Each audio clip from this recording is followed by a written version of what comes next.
몇 명인지 아십니까? 47만 6천 명입니다. 15년 전보다 3배 넘게 늘었어요. KB금융지주 경영연구소가 발표한 2025 한국 부자 보고서입니다. 그런데 이 보고서를 보다가 제가 소름 돋은 대목이 하나 있습니다. 이들의 자산 구성이 조용히 그러나 확실하게 바뀌고 있다는 겁니다. 2012년 이들 자산의 59.5%가 부동산이었습니다. 2026년 지금은 54.8%로 떨어졌어요. 4.7%포인트 감소했다고요? 숫자만 보면 별거 아닌 것 같죠? 하지만 이걸 돈으로 환산하면 어마어마합니다. 47만 명 평균 자산을 50억이라고 가정하면 총 2,380조 원입니다. 4.7%포인트면 112조 원이에요. 서울 아파트 시가총액의 절반이 움직인 겁니다. 112조 원이 부동산에서 빠져나와 어디로 갔을까요? 주식, 금, 달러, 해외 ETF입니다. 왜 이런 일이 벌어질까요? 2026년 1월 오늘 기준 한국 기준금리 2.5%, 원달러 환율 1,458원, 코스피 4,586포인트입니다. 표면적으로는 안정적입니다. 하지만 큰 돈을 굴리는 사람들은 숫자 뒤에 숨은 위험을 읽습니다. 오늘은 이들이 정확히 무엇을 버렸고 무엇을 새로 샀고 어떤 시스템으로 돈을 굴리는지 쉽게 정리해드리겠습니다. 여러분 구독과 좋아요 한 번씩만 눌러두시고요. 자 그럼 상위 1%의 통장 구조 지금 공개합니다. 첫 번째, 한 바구니 집착을 벌였습니다. 35살 직장인 A씨가 있습니다. 연봉 7천, 강남 아파트 하나 보유, 대출 3억 끼고 있어요. 전체 자산의 80%가 이 아파트 한 채입니다. 2025년 말부터 강남 집값이 조금씩 오르기 시작했습니다. A씨는 고민합니다. 한 채 더 살까? 그런데 같은 시기 40대 자산가 B씨는 정반대 결정을 내립니다. B씨도 15년 전엔 A씨와 똑같았습니다. 강남 아파트 두 채, 레버리지 가듯 자산의 70%가 부동산이었어요. 그런데 2022년 금리 인상기를 겪으면서 생각이 완전히 바뀝니다. 당시 한국은행이 기준금리를 1년 만에 0.5%에서 3.5%까지 올렸어요. B씨 주변에서 급매가 쏟아졌습니다. 월 이자 200만 원 못 버티고 파는 사람들이었어요. B씨는 그때 깨달았습니다. 진짜 위험은 가격 하락이 아니라 출구 막힘이라는 거예요. 그래서 2023년부터 신규 투자금은 부동산에 안 넣습니다. 부동산 비중을 30%까지 낮췄어요. 부동산은 한 번 사면 최소 6개월은 묶입니다. 급하게 팔려면 시세보다 1억 깎아줘야 하고요. 반면 주식, ETF, 금은 클릭 한 번이면 현금입니다. 이게 유동성 차이입니다. 두 번째, 가격 집착을 벌였습니다. 대부분 사람들은 이렇게 생각합니다. 이 아파트 지금 10억인데 12억 되면 팔아야지. 삼성전자 지금 7만 원인데 8만 원 되면 팔아야지 가격입니다. 하지만 자산가들은 완전히 다른 질문을 던집니다. 이 자산은 내일 당장 현금화할 수 있나? 전쟁 나면 지킬 수 있나? 환율 폭등하면 가치 유지되나? 2025년 12월 원달러 환율이 1,470원을 찍었습니다. 1998년 외환위기 이후 최고치. 이때 무슨 일이 벌어졌는지 아십니까? 국내 자산만 들고 있던 사람들의 달러 환산 자산이 22% 증발했습니다. 원화로는 10억인데 달러로는 6만 8천 달러밖에 안 되는 거예요. 반면 달러와 금을 나눠 가진 사람들은 오히려 자산이 늘었습니다. CC를 봅시다. 총 자산 10억 중 3억을 달러와 금에 넣어뒀어요. 환율이 1,200원에서 1,470원으로 오르는 동안 달러 자산 가치가 22% 올랐습니다. 금은 온스당 2,600달러에서 4,536달러로 74% 올랐고요. CC의 3억은 4억이 됐습니다. 전체 자산 10억이 11억이 된 거예요. 같은 환율 변동인데 누구는 잃고 누구는 버는 겁니다. 차이가 뭡니까? 어디에 나눠놨느냐입니다. 세 번째, 레버리지 집착을 벌였습니다. 대출받아서 집 한 채 더 사면 시세 차익 2배 아닌가요? 맞습니다. 오를 때는요. 하지만 금리가 오르면 상황이 역전됩니다. 5억 대출받고 연 5% 금리면 월 이자 208만 원입니다. 월급 500만 원 받는 사람이 매달 이자 200만 원 내면 생활비가 300만 원밖에 안 남아요. 6개월 버티면 정신적으로 무너집니다. 1년 버티면 통장이 바닥납니다. 결국 금매로 내놓게 되는 거예요. 2022년부터 2023년 서울 아파트 금매 물건이 쏟아진 이유가 바로 이겁니다. 금리가 0.5%에서 3.5%로 오르는 동안 레버리지 낀 사람들이 버티지 못했습니다. 그래서 자산가들은 신규 투자에서 레버리지 비중을 대폭 줄였습니다. 대출 안 끼고 살 수 있는 만큼만 삽니다. 2026년 1월 지금도 한국 기준금리 2.5%, 미국 3.5%에서 3.75%입니다. 여전히 높은 구간이에요. 이런 구간에서 레버리지 과하게 끼면 이자가 원금을 잡아먹습니다. 성공한 투자자들은 세 가지를 벌였습니다. 한 바구니 집착, 가격 집착, 레버리지 집착. 그럼 이제 질문 하나 드리겠습니다. 당신은 지금 몇 개 바구니에 돈을 나눠 담고 있습니까? 혹시 한 곳에 다 몰아놓고 계신 건 아닙니까? 자, 그럼 부자들은 대체 어떻게 나눴을까요? 지금부터 공개합니다. 첫 번째 서랍, 비상탈출구입니다. 생활비, 급전, 3개월 이내에 쓸 돈이에요. 이 돈은 절대 주식에 넣으면 안 됩니다. 직장인 D씨 사례를 봅시다.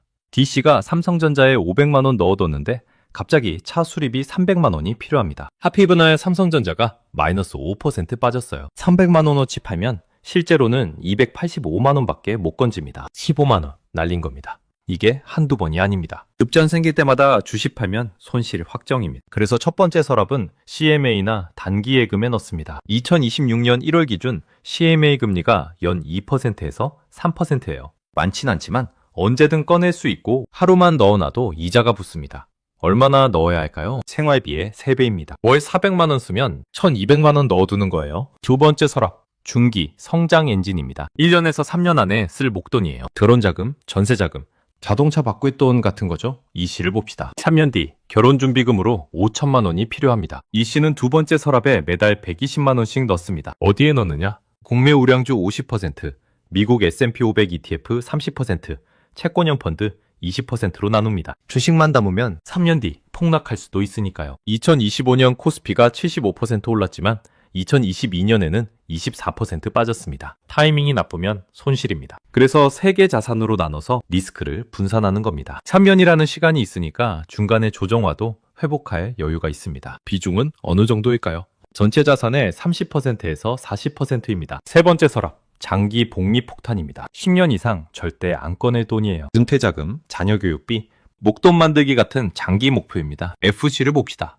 35살 FC는 60살까지 목돈을 만들고 싶습니다. FC는 세 번째 서랍에 매달 150만 원씩 넣습니다. 어디에 넣느냐? 미국 S&P 500 ETF 60%, 금 20%, 해외 부동산 리츠 20%입니다. 세 번째 서랍의 핵심은 절대 열지 않는다는 겁니다. 시장이 마이너스 30% 빠져도 안 팝니다. 25년, 30년 뒤를 보니까요. 구체적 비중은요? 전체 자산의 40%에서 50%입니다. 그럼 이 세 개 서랍을 어떤 비율로 채울까요? 나이에 따라 다릅니다. 20대에서 30대는 첫 번째 서랍 20%, 두 번째 서랍 30%, 세 번째 서랍 50%입니다. 40대에서 50대는 첫 번째 서랍 30%, 두 번째 서랍 40%, 세 번째 서랍 30%입니다. 20대는 시간이 많으니까 장기에 올인할 수 있습니다. 50대는 은퇴가 가까우니까 안정성이 중요해집니다. 여기서 또 하나 중요한 원칙이 있습니다. 각 서랍 안에서도 자산을 나눈다는 겁니다. 두 번째 서랍에 삼성전자만 담으면 안 돼요. 삼성전자 30%,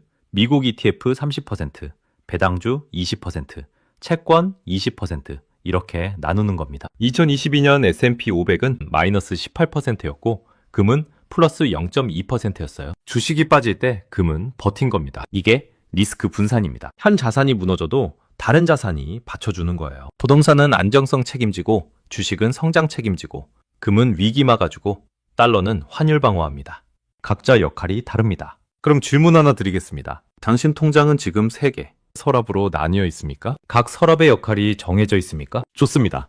서랍을 나눴다면 이제 그 안에 무엇을 채울지 결정해야 합니다. 주인공이 아니라 무대를 삽니다. AI 칩 만드는 회사보다 AI에 전력 공급하는 회사를 봅니다. 전기차 만드는 회사보다 전기차 배터리 원료 캐는 회사를 봅니다. 병목을 사는 겁니다. 병목이 뭐냐고요?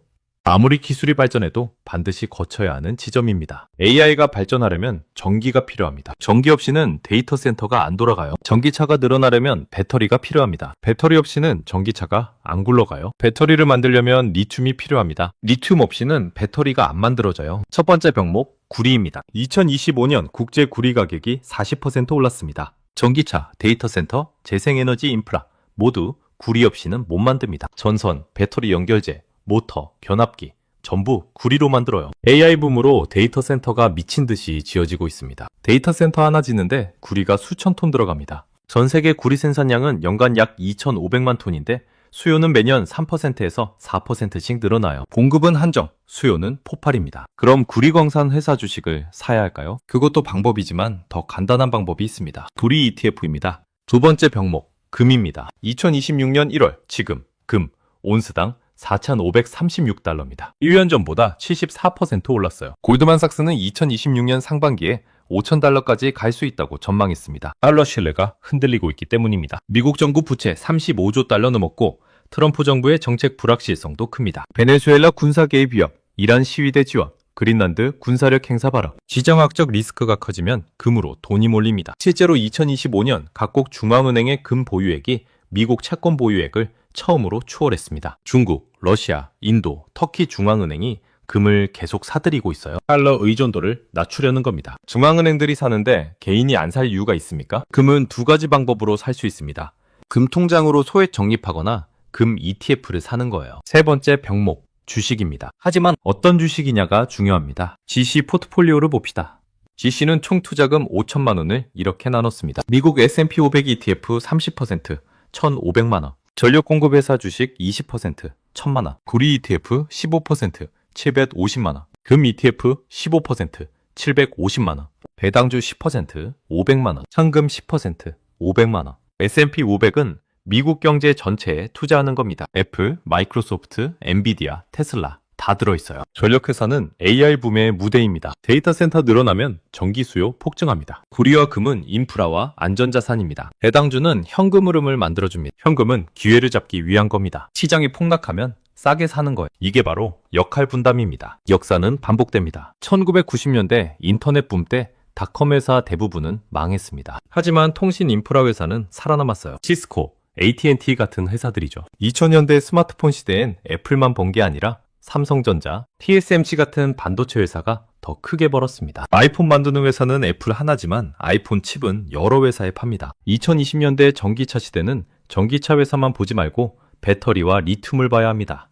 테슬라가 망해도 BYD가 삽니다. BYD가 망해도 폭스바겐이 삽니다. 누가 전기차 시장 장악하든 배터리와 리튬은 팔립니다. 이게 병목 투자입니다. 그럼 질문 하나 드리겠습니다. 당신은 주인공을 사고 있습니까? 무대를 사고 있습니까? 알았습니다. 그럼 이제 당신이 내일부터 바로 실행할 수 있는 구체적인 방법을 알려드리겠습니다. 월급만으로는 부자 못 됩니다. 월급의 소득이 투자 속도를 결정합니다. HC와 IC를 비교해 봅시다. HC는 월급 500만 원, 생활비 400만 원, 투자 월 100만 원입니다. IC는 월급 500만 원, 부업 150만 원, 생활비 400만 원, 투자 월 200만 원입니다. 10년 후 차이가 얼마나 날까요? 연 7% 수익률 가정하면 HC는 약 1억 7천만 원, IC는 약 3억 5천만 원입니다. 2배 차이입니다. 같은 월급인데 2배 차이 나는 이유가 뭡니까? 투자금이 2배니까요.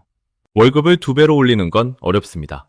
하지만 부업으로 월 150만 원 버는 건 가능합니다. 어떻게 월 150만 원을 벌까요? 하루 2시간만 투자하세요. 퇴근 후 저녁 8시부터 10시, 2시간입니다.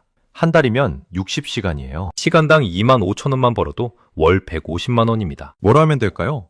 온라인 강의 촬영 한 번 만들면 계속 팔립니다. 블로그 글쓰기, 광고 수익 나옵니다. 프리랜서 디자인이나 코딩, 크몽이나 숨고 활용하세요. 중고거래, 당근마켓이나 번개장터 이용하세요. 배달이나 대리운전 체력 있으면 가능합니다. 월급은 생활비 쓰고 부업소득은 전부 투자하세요. 이게 현금 흐름 엔진입니다. 하지만 돈이 들어온다고 끝이 아닙니다. 감정에 휘둘리지 않는 규칙이 필요합니다. 예를 들어 이런 규칙입니다. 규칙 1. 주식 비중이 전체 자산의 50% 넘으면 일부 차익 실현합니다. 규칙 2. 한 종목이 100% 수익 나면 절반 매도합니다. 규칙 3. 시장이 한 달에 20% 이상 빠지면 추가 매수합니다. 이런 규칙을 미리 정해두고 기계적으로 따르는 겁니다. JC 사례를 봅시다. JC는 총자산 1억 원 보유, 주식 4천만 원, 현금 3천만 원, 금 3천만 원입니다. 어느 날 주식이 폭등해서 8천만 원이 됐어요. 전체 자산 1억 4천만 원 중 주식 비중이 57%가 됐습니다. JC는 규칙 1에 따라 1천만 원어치 팝니다. 주식 비중을 다시 50% 이하로 낮추는 거예요. 주식이 계속 오를 수도 있지만 폭락할 수도 있습니다. 비중이 너무 높으면 폭락 시 타격이 큽니다. 미리 차익 실현해서 리스크 관리하는 겁니다. 반대 상황도 봅시다. 2026년 11월 코스피가 조정받아서 JC 주식이 6천만 원으로 빠졌습니다. 한 달 만에 25% 빠진 겁니다. JC는 규칙 3에 따라 현금 1천만 원으로 주식 추가 매수합니다. 폭락할 때가 싸게 살 기회니까요. 대부분 사람들은 폭락하면 무섭습니다. 더 팔고 싶어집니다. 하지만 규칙을 정해두면 감정에 안 휘둘립니다. 기계적으로 사고 기계적으로 파는 거예요. 세 번째 시스템은 장기 복리입니다. 초반 10년은 느립니다. 이걸 알고 버텨야 합니다. 월 100만 원씩 투자할 때 시간에 따른 변화를 보겠습니다. 1년 차는 약 1,200만 원입니다. 5년 차는 약 7천만 원입니다. 10년 차는 약 1억 7천만 원입니다. 여기까지는 느립니다. 하지만 여기서부터 폭발합니다. 15년 차는 약 3억 2천만 원입니다. 20년 차는 약 5억 2천만 원입니다. 30년 차는 약 12억 원입니다. 앞에서는 느리고 뒤에서 빠릅니다. 이게 복리의 마법입니다. K씨와 A씨를 비교해 봅시다. K씨는 30살 시작, 월 100만 원 투자, 연 7% 수익률입니다. A씨는 40살 시작, 월 200만 원 투자, 연 7% 수익률입니다. 60살에 누가 더 많이 모을까요? K씨는 30년 투자해서 약 12억 원이 될 가능성이 있습니다. A씨는 20년 투자해서 약 10억 원이 될 가능성이 있습니다. K씨가 약 2억 더 많을 수 있습니다. 시작 시점이 모든 걸 결정합니다. 10년 늦게 시작하면 2배로 넣어도 따라잡기 힘듭니다. 그래서 지금 당장 시작해야 합니다. 20대든 30대든 40대든 50대든 상관없습니다. 지금 시작하는 게 가장 빠릅니다. 당신도 할 수 있습니다. 종목을 고르지 말고 구조를 설계하세요. 3개 서랍을 만들고 각 서랍에 역할을 나눠주고 규칙대로 움직이세요. 마지막 질문 드립니다. 지금 당장 통장 앱을 여세요. 돈이 3개 서랍으로 나뉘어 있습니까? 첫 번째 서랍, 급전용 현금이 월 생활비의 3배 있습니까? 두 번째 서랍, 1년에서 3년 목표를 위한 중기 투자금이 분산되어 있습니까? 세 번째 서랍, 10년 이상 안건에 장기 자금이 따로 있습니까? 답이 안 나온다면 당신은 지금 시스템 없이 돈을 굴리고 있는 겁니다. 부자들은 종목을 고르는 사람이 아닙니다. 돈이 살아남는 구조를 설계하는 사람들입니다. 선택은